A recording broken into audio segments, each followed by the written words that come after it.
রেজেক আল্লাহর দেয়া নিয়ামত। রেজেক মানে শুধু টাকার গুনতি নয়, রেজেক মানে জীবনের শান্তিতে ভরিয়ে দেওয়ার স্রোত। কারো কাছে কোটি টাকা থেকেও সেই ঘুমের স্বাদ, আবার কারো কাছে সামান্য আয়ের থেকেও সুখের উজাড়। আল্লাহ যখন দেয় সঠিক মানুষের পাশে, তখনই মনে হয় জীবনের কত সুন্দর হাসে। একজন ভালো জীবনসঙ্গী, একজন বিশ্বস্ত বন্ধু, এগুলো তো রিজেক যা টাকায় কেনা। কাছে যে ভালোবাসা থাকে তা মানুষের অন্তরে। হারাম পথে অশান্তি ছেয়ে যায় রাতে, মানসিক শান্তি আসলেও বড় সম্পদ। বোঝা যায় যার হৃদয়ে প্রশান্তি নেই, তার কাছে সবকিছুই থেকেও শূন্যতা রয়। রিজেক সুস্থতা, সন্তানের হাসি, পরিবারের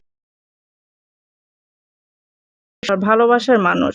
রিজেক মানে আল্লাহর সন্তুষ্টি। আল্লাহ যা করে তা মনকে সুস্থ থাকে। তাই কেবল টাকাকে নয়, রিজেক মনে করো, আল্লাহর দানকে জীবনে আসল ধন মনে ধরো। হালাল উপার্জন, সৎ সম্পর্ক আর দোয়ার শক্তি, এগুলোই আসল রিজেক। এতে আছে দুনিয়া আখিরাতের মুক্তি। রিজিক হচ্ছে বড় নিয়ামত, আল্লাহর সবচেয়ে বড় নিয়ামত, যা সব ঘরেই থাকে না।